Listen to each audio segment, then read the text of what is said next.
भारत विविधताओं का देश है। यहाँ भिन्नता केवल भाषा, वेशभूषा या खान पान में ही नहीं है, बल्कि आस्था और विश्वास में भी साफ दिखाई देती है। यहाँ हिंदू, मुस्लिम, सिख, ईसाई और पारसी पंथ के मानने वाले सभी लोग मिलजुल कर साथ रहते हैं।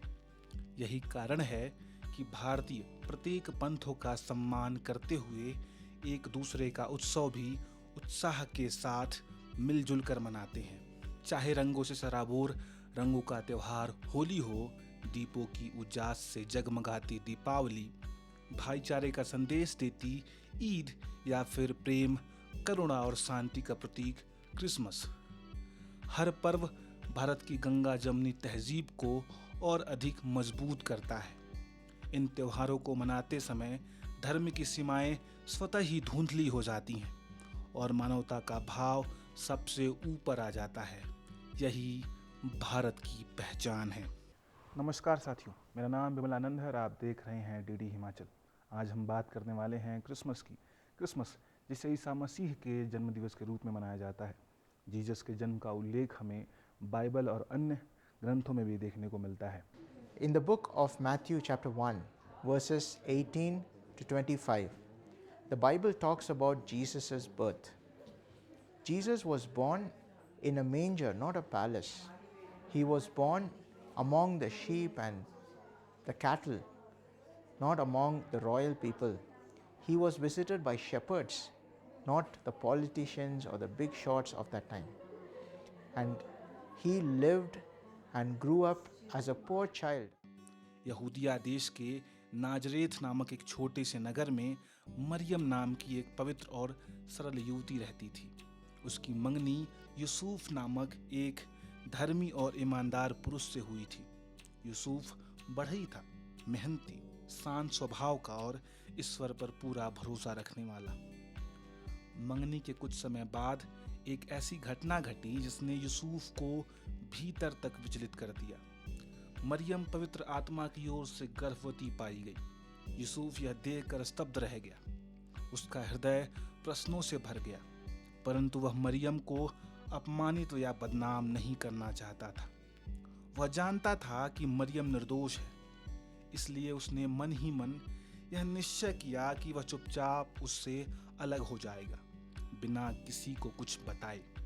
लेकिन उस रात जब यूसुफ इन्हीं विचारों में डूबा हुआ था, वह सो गया। नींद में उसे एक अद्भुत स्वप्न दिखाई दिया।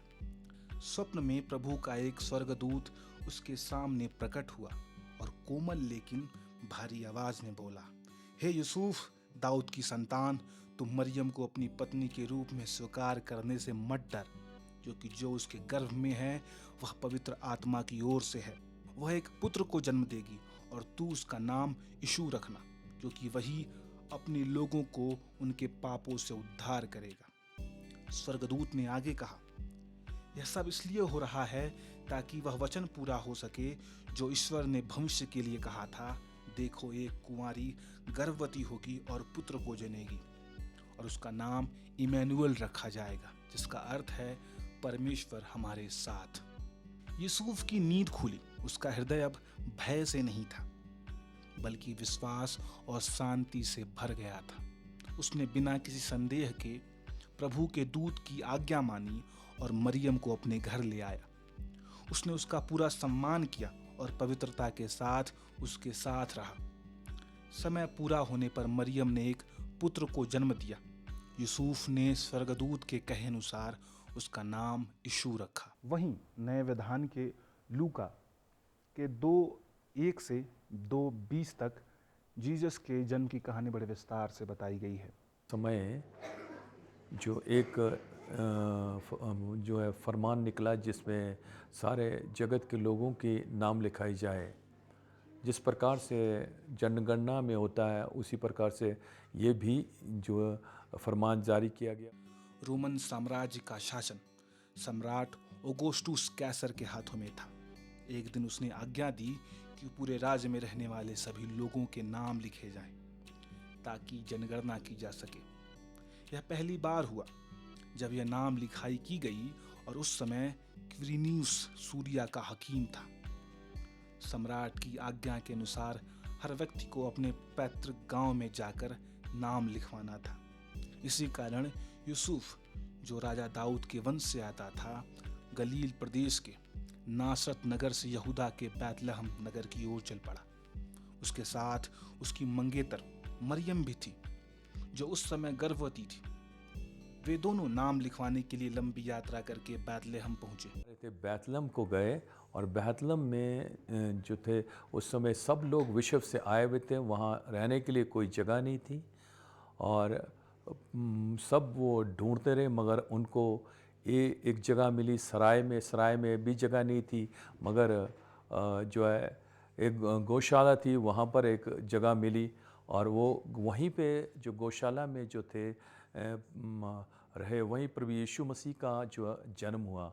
और अद्भुत बात यह है कि प्रभु यीशु मसीह का जन्म जब गौशाला में हो, उसी समय जो चरवाहे थे, जो रात को अपनी भेड़ों के साथ रह रहे थे, उसी समय स्वर्गदूतों का एक पूरा स्वर्गदूतों का झुंड जो था आया और उन्होंने उनको सुसमाचार दिया। उन्होंने कहा कि तुम्हारे लिए एक उद्धारकर्ता जन्मा है। और वो तुरंत पहले डर गए, फिर उन्होंने ये सुसमाचार सुन के जो था वो बैतलहम को गए और वहाँ पर उन्होंने दंडवत किया। उसी रात उसने एक पुत्र को जन्म दिया। वह उसका पहला पुत्र था। मरियम ने बालक को कपड़े में लपेटा और उसे एक चरनी में लिटा दिया, क्योंकि सराय में उनके लिए कोई जगह नहीं थी। उसी क्षेत्र में कुछ गडेरिये थे, जो रात के समय मैदान में अपने झुंड की रखवाली कर रहे थे। तभी अचानक प्रभु का एक दूत उनके सामने आ खड़ा हुआ। चारों ओर प्रभु का तेज चमक उठा और गडेरिये बहुत डर गए। पर स्वर्गदूत ने उनसे कहा, मत डरो, क्योंकि मैं तुम्हें बड़े आनंद का सुसमाचार सुनाने आया हूँ, जो सब लोगों के लिए है। आज दाऊद के नगर बैतलहम में तुम्हारे लिए एक उद्धारकर्ता जन्मा है, वही मसीह पुत्र है। इसका यह चिन्ह होगा कि तुम एक बालक को कपड़े में लिपटा हुआ और चरनी में पड़ा पाओगे। इतना कहते ही स्वर्गदूत के साथ आकाश में स्वर्गदूतों का एक बड़ा दल दिखाई दिया, जो परमेश्वर की स्तुति करते हुए कह रहा था, आकाश में परमेश्वर की महिमा हो और पृथ्वी पर उन मनुष्यों में शांति हो जिनसे वह प्रसन्न है। जब स्वर्गदूत स्वर्ग की ओर लौट गए तो गडेरियों ने आपस में कहा, आओ हम बैतलहम चलें और देखें कि यह घटना क्या है जिसके विषय में प्रभु ने हमें बताया है। वे तुरंत बैतलहम पहुंचे और वहां उन्होंने मरियम, यूसुफ और उस बालक को देखा जो चरनी में पड़ा था। यह देखकर गडेरिये ने वह सब बातें सबको बताई जो उन्हें उस बालक के विषय में कही गई थी। मरियम इन सभी बातों को अपने मन में सजोकर बार बार सोच रही। उधर गडेरिये जैसा उन्होंने देखा और सुना था, वैसा ही सब पाकर परमेश्वर की महिमा और स्तुति करते हुए लौट गए। यह पर्व हमें प्रेम, क्षमा, सेवा और त्याग का संदेश देता है। यही कारण है कि भारत और विश्व में क्रिसमस के अवसर पर लोग गिरजाघरों के साथ साथ स्कूलों और सामाजिक संस्थानों में भी उल्लास का वातावरण देखने को मिलता है। इसलिए क्रिसमस के अवसर पर शिमला के मॉल रोड स्थित इस परिसर में लोग क्रिसमस की तैयारियों और साजो सज्जा में लगे हुए हैं। लेकिन क्रिसमस हमेशा से 25 दिसंबर को नहीं मनाया जाता था, और आज आप जिस क्रिसमस को देखते हैं वो स्वरूप पहले नहीं था। इसकी शुरुआत इतनी भव्य भी नहीं थी। ईसा मसीह का जन्म लगभग 4 से 6 ईसा पूर्व के बीच माना जाता है, क्योंकि बाइबल के अनुसार उनके जन्म के समय राजा हेरोदेस महान जीवित थे और ऐतिहासिक रूप से हेरोदेस की मृत्यु 4 ईसा पूर्व में हुई थी, जो जीसस जन्म के समय का एक इतिहासकारों के लिए महत्वपूर्ण प्रमाण माना जाता है। हालांकि जन्म की सटीक तारीख पर बहुत विवाद है, क्योंकि बाइबल में भी जीसस के जन्म की कोई तारीख नहीं लिखी हुई है। लेकिन आश्चर्य की बात यह है कि प्रारंभिक ईसाई समुदाय ने उनके जन्मदिन को तुरंत किसी पर्व के रूप में मनाना शुरू नहीं किया। शुरुआती दौर में ईसाई धर्म के अनुयायी मुख्य रूप से ईसा मसीह के उपदेशों, उनके जीवन और उनके बलिदान को अधिक महत्व देते थे, न कि जन्मदिन के उत्सव को। क्रिसमस पहली दफ़ा 25 दिसंबर को औपचारिक रूप से 4वीं शताब्दी में रोमन साम्राज्य में मनाया गया। इसका उल्लेख हमें 336 ईस्वी के रोमन साम्राज्य में देखने को मिलता है। दरअसल 25 दिसंबर को चुनने के पीछे भी एक ऐतिहासिक कारण है। रोमन साम्राज्य में इस दिन सोन इन्विक्टस यानी सूर्य के देवता के जन्म का पर्व मनाया जाता था। ईसाई धर्म के प्रचार और स्वीकार्यता को आसान बनाने के लिए ईसा मसीह के जन्मदिवस को इसी तिथि से जोड़ा गया, ताकि नए लोग ईसाई मत से सहज रूप से जुड़ सके। इसके बाद धीरे धीरे क्रिसमस एक धार्मिक अनुष्ठान से आगे बढ़कर सामाजिक और सांस्कृतिक पर्व बन गया। चर्चों में विशेष प्रार्थनाएं होने लगी। ईसा मसीह के जन्म से जुड़ी कथाओं का मंचन शुरू हुआ।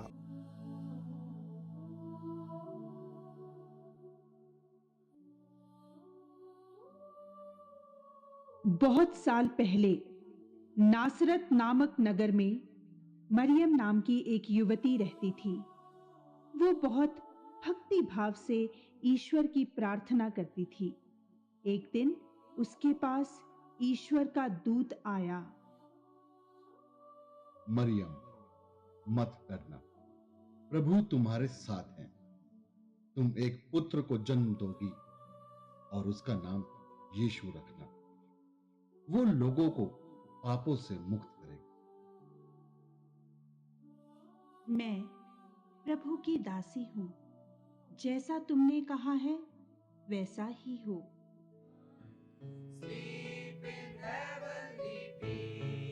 के सन्नाटे में जब सब सो रहे थे, उसी अस्तबल में ईसा मसीह का जन्म हुआ। मध्यकाल के आते आते तक क्रिसमस यूरोप और अमेरिका के कई देशों में प्रसिद्ध हो चुका था, लेकिन समय के साथ साथ क्रिसमस में नई परंपराएं भी ऐड होती जा रही थी, जैसे सेंटा क्लॉज। वैसे तो सेंटा क्लॉज की जड़ें 4वीं शताब्दी के एक ईसाई व्यापारी सेंट निकोलस से जुड़ी हैं।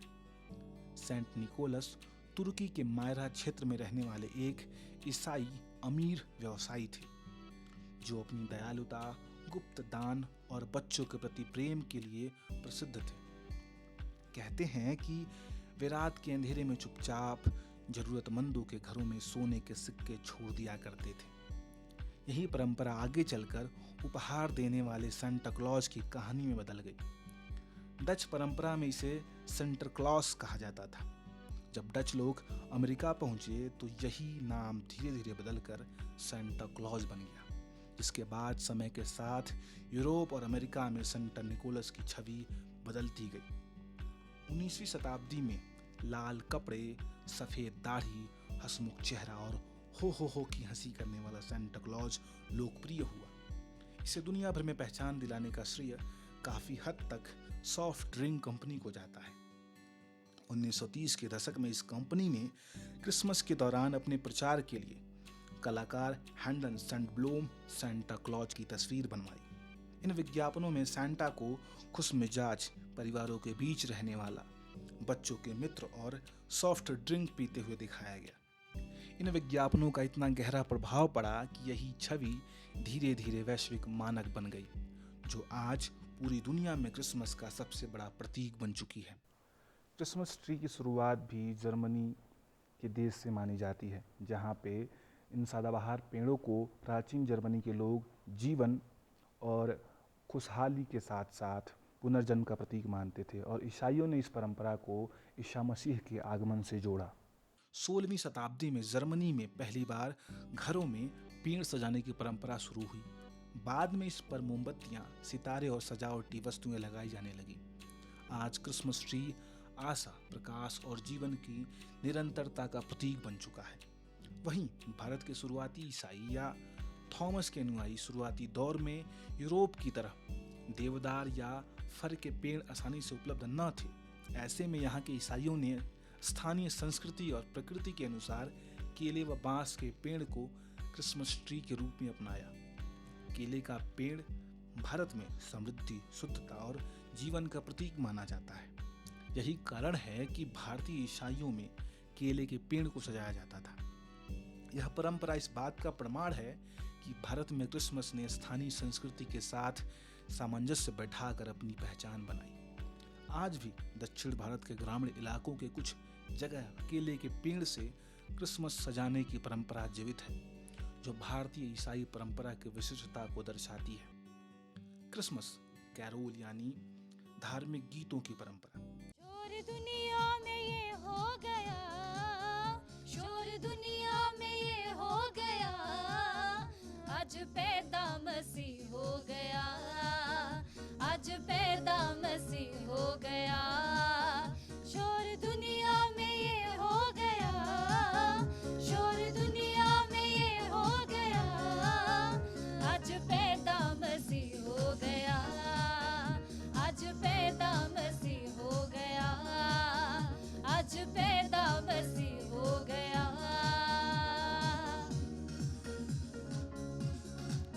गडरिये रात में भेड़ों को चरा रहे थे, गडरिये रात में भेड़ों को चरा रहे थे, गडरिये रात में भेड़ों को चरा रहे थे, गडरिये रात में भेड़ों को चरा रहे थे।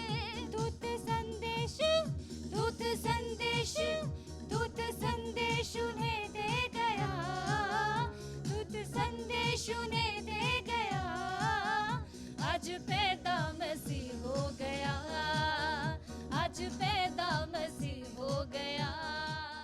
ये गीत पहले चर्चों में गाए जाते थे, लेकिन बाद में लोग इन्हें घर घर तक गाने लगे। इसी तरह ईसा मसीह के जन्म को दर्शाने वाली झांकियां बनाई जाने लगी, ताकि आम लोग भी प्रभु यीशु के जीवन की कथा को समझ सकें। अलग अलग संस्कृतियों ने इसमें अपनी अपनी परंपराएं जोड़ी, वहीं कैरोल गीतों को अपनी अपनी भाषा में गाया। मुबारकबाद हो, मुबारकबाद हो, क्रिसमस की तुमको।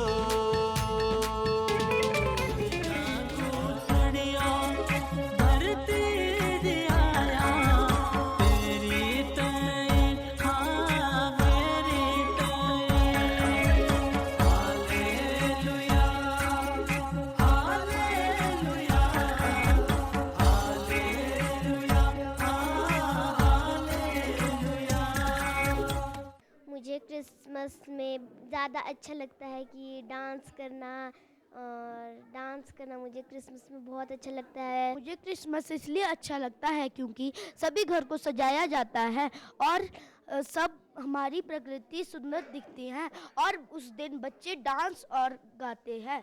बताए कि हम सब फैमिलीज़ के साथ रहते हैं।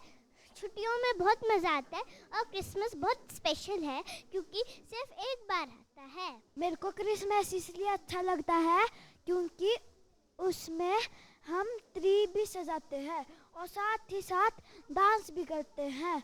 क्रिसमस का त्यौहार जो हम लोग आज के दिन इकट्ठे होकर मना रहे हैं, इसका एक बहुत बड़ा उद्देश्य है, जो हमारे प्रभु यीशु मसीह का जन्म हम इस तरह से मनाते हैं।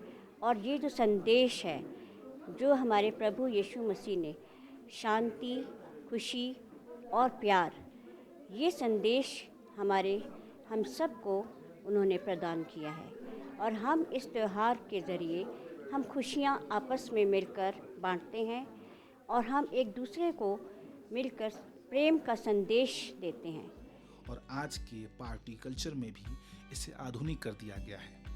यही कारण है कि यूरोप के देशों में क्रिसमस एक महीना पहले से ही लोग मनाने लगते हैं। ईसाई मत के लोग मानते हैं क्रिसमस न केवल ईसा मसीह के जन्म का स्मरण है, बल्कि यह पर्व मानवता, प्रेम, शांति और भाईचारे का प्रतीक बन चुका है। यही कारण है कि भारत जैसे विविधता से भरे देश में भी क्रिसमस को पूरे उत्साह और सौहार्द के साथ मनाया जाता है। इसी तरह आस्था, संस्कृति और परंपराओं से जुड़ी अनसुनी, अनकही कहानियाँ हम आपके लिए लेकर आते रहेंगे सिर्फ डीडी हिमाचल पर। देखते रहिए डीडी हिमाचल, हिमाचल के रंग दूरदर्शन के संग। नमस्कार।